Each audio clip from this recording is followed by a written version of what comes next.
Speaking before a group of cardinals, Pope Francis addressed the persecution of Christians in the Middle East.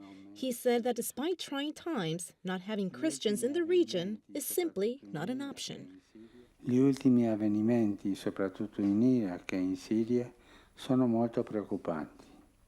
Assistiamo a un fenomeno di terrorismo di dimensioni prima immaginabili.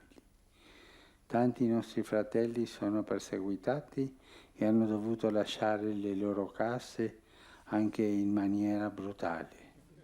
During the 2-hour meeting, the Pope and cardinals also heard from Middle Eastern patriarchs.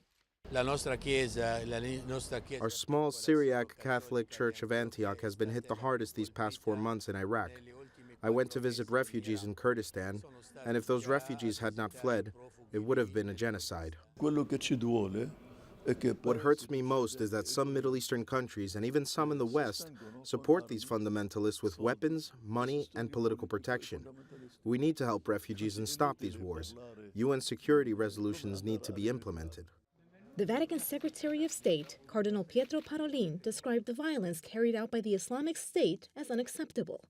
They include massive killings, decapitations, and the sale of women and children.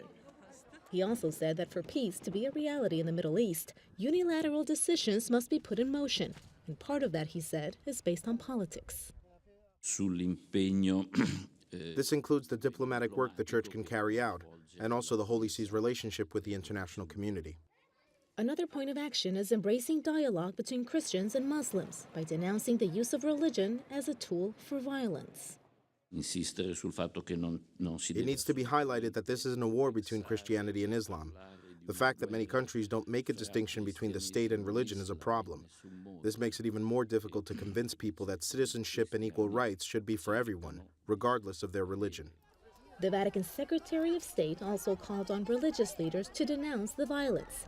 He then urged Catholic bishops to support the persecuted and their families so they can feel the presence of the Church. But just like war, the situation is far more complicated. Patriarchs said they're faced with a daily dilemma of either recommending that Christians flee from their homes or support them to stay, even when they're risking their lives.